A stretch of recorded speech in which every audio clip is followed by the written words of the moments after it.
Hi, welcome back to our channel. അപ്പോൾ ഇന്ന് നമ്മൾ ഐഫോൺ 14 Pro Maxൻ്റെ അൺബോക്സിംഗ് ആണ് ചെയ്യാൻ പോണത്. അപ്പോൾ ഞങ്ങളിത് ഐപ്ലാന്റിൽ നിന്നായിരുന്നു വാങ്ങിയത്. അപ്പോൾ ഇതിൻ്റെ കൂടെ ഒരു മാക്സേഫ് ലെതർ കവറും കൂടെ വാങ്ങിയിട്ടുണ്ടായിരുന്നു. അപ്പോൾ ഇതെല്ലാം നമുക്ക് ഡീറ്റെയിൽ ആയിട്ട് ഒന്ന് കാണാം. അപ്പോൾ ഫോണിൻ്റെ കളറ് സ്പേസ് ബ്ലാക്ക് ആണ്. അപ്പോൾ ഫോൺ കവറും ഒരു ബ്ലാക്ക് ഷെയ്ഡ് തന്നെയാണ് വാങ്ങിയത്. ഇനി കവറൊന്ന് മാറ്റി വെച്ചിട്ട് നമുക്ക് അൺബോക്സിങ്ങിലേക്ക് കടക്കാം. ഇതിൻ്റെ ബാക്ക് സൈഡിൽ നിങ്ങൾ കാണുന്നുണ്ടോയെന്ന് അറിയില്ല, ഇതിൻ്റെ സാർ വാല്യൂ 1.6 കുറവാണ്.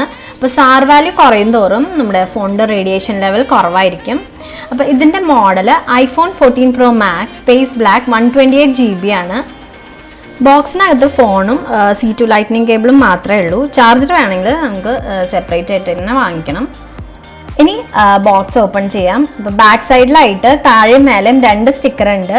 പ്ലാസ്റ്റിക് അല്ലാത്തതുകൊണ്ട് നമുക്ക് ഈസി ആയിട്ട് അത് പീൽ ചെയ്തെടുക്കാം. അപ്പം ഇതാണ് നമ്മുടെ പുതിയ ഐഫോൺ 14 Pro Max.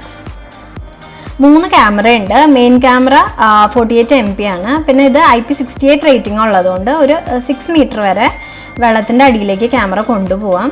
അപ്പോൾ ഫോണൊന്ന് മാറ്റി വെച്ചിട്ട് ബോക്സിലെ ബാക്കിയുള്ള ഐറ്റംസ് ആദ്യം കാണിക്കാം. First one USB C2 lightning cable ആണ്. പിന്നെ ചാർജർ നിങ്ങൾക്ക് അറിയാമല്ലോ, ആപ്പിൾ 12 മുതൽ പ്രൊവൈഡ് ചെയ്യാറില്ല. പിന്നെ യൂഷ്വൽ ആപ്പിളിൻ്റെ ഒരു സ്റ്റിക്കർ, പിന്നെ സിം എജക്ടർ ടൂള്,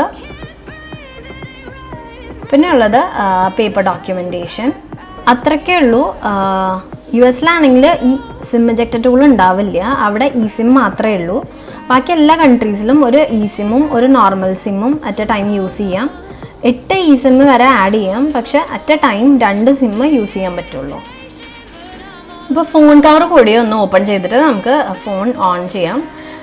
അപ്പോൾ ഈ കവറിൻ്റെ എക്സാക്റ്റ് ഷെയ്ഡ് മിഡ് നൈറ്റ് എന്നാണ് ആപ്പിൾ പറയണത്. ഇതിൻ്റെ ബാക്കിൽ നല്ലൊരു ക്യാമറ ബമ്പ് ഉണ്ട്. ഐഫോൺ 13 കമ്പയർ ചെയ്യുമ്പോൾ ഐഫോൺ 14 ക്യാമറ കുറച്ച് പ്രൊജക്റ്റ് ചെയ്ത് നിൽക്കണ കാരണം ഈ ബമ്പ് നല്ല ഹെൽപ്ഫുള്ളായിരിക്കും. പിന്നെ കവറിൻ്റെ അകത്ത് ഫുൾ വെൽവെറ്റ് കോട്ടഡ് ആണ്. പിന്നെ മാക്സേഫ് റിങ്ങും കാണാം. പുറത്തായിട്ട് ആപ്പിളിൻ്റെ ലോഗോ കൊടുത്തിട്ടുണ്ട് അവർ. പിന്നെ ഇത് ഹൈ ക്വാളിറ്റി ലെതറാണ്, സോഫ്റ്റും ആണ്, പിന്നെ അത്യാവശ്യം ഗ്രിപ്പും ഉണ്ട്. അപ്പോൾ ഇത്രയൊക്കെ ഉള്ളൂ കവറിൻ്റെ ഡീറ്റെയിൽസ്. ഫോണിലേക്ക് വരുമ്പോൾ ഒരു സൈഡിൽ സിം ട്രേ വരുന്നുണ്ട്. US-ന്നൊക്കെ വാങ്ങുന്ന ഫോണുകളാണെങ്കിൽ ഈ സിം ട്രേ കാണില്ല. പിന്നെ 2 വോളിയം ബട്ടണും ഒരു സൈലൻറ്റ് ബട്ടണും ഉണ്ട്. അടുത്ത സൈഡിൽ പവർ ബട്ടൺ ഉണ്ട്. അപ്പോൾ അത് 5G ആൻറ്റിന കൂടിയാണ്. പിന്നെ താഴെ 2 സ്പീക്കറും ലൈറ്റ്നിങ് പോർട്ടും ഉണ്ട്. അപ്പോൾ ഇതൊക്കെയാണ് ഫോണിൻ്റെ ഫിസിക്കൽ ബട്ടൺസ്. ഇനി നമുക്ക് ഫോണിൻ്റെ സ്ക്രീൻ സ്റ്റിക്കർ പീൽ ചെയ്തെടുക്കാം.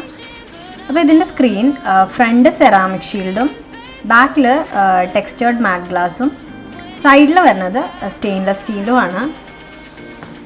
ഫോണിന് അത്യാവശ്യം ഗ്രിപ്പ് ഉണ്ട്.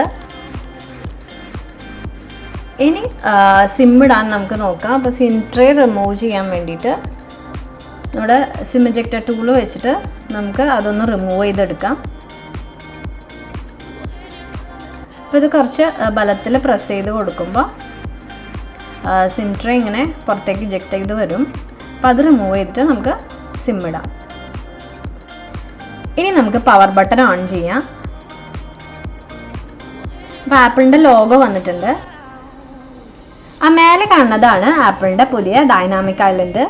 അപ്പോൾ അത് പ്രോ സീരീസിൽ മാത്രമേ ഉള്ളൂ. ശ്രദ്ധിച്ചാൽ കാണാം അതിൻ്റെ സെൻസർ ബ്ലിങ്ക് ചെയ്യണത്. അങ്ങനെ ഹെലോ വന്നിട്ടുണ്ട്. ഇനി ബാക്കിയുള്ള സെറ്റപ്പൊക്കെ ചെയ്തിട്ട് കാണിച്ചു തരാം. അപ്പോൾ ഫോണൊക്കെ സെറ്റായിട്ടുണ്ട്. ഞാനിപ്പോൾ ഒരു 12 Proയും 14 Pro Maxും വെച്ചിട്ടുണ്ട്. അപ്പോൾ നിങ്ങൾക്ക് പ്രോയും മാക്സും തമ്മിലുള്ള സൈസ് ഡിഫറൻസ് മനസ്സിലാക്കാൻ എളുപ്പമുണ്ട്. പ്രോ 6.1 ഇഞ്ചും മാക്സ് 6.7 ഇഞ്ചും ആണ്. അപ്പോൾ അതൊരു വാസ്റ്റ് ഡിഫറൻസ് ആയിട്ടാണ് എനിക്ക് തോന്നുന്നത്. നിങ്ങൾക്ക് കാണാം ഡൈനാമിക് ഐലൻഡ് ലോക്ക് സിമ്പിൾ കാണിക്കുന്നത്. അൺലോക്ക് ചെയ്യുമ്പോഴും ഫേസ് ID പെട്ടെന്ന് തന്നെ സെൻസ് ചെയ്യുന്നുണ്ട്.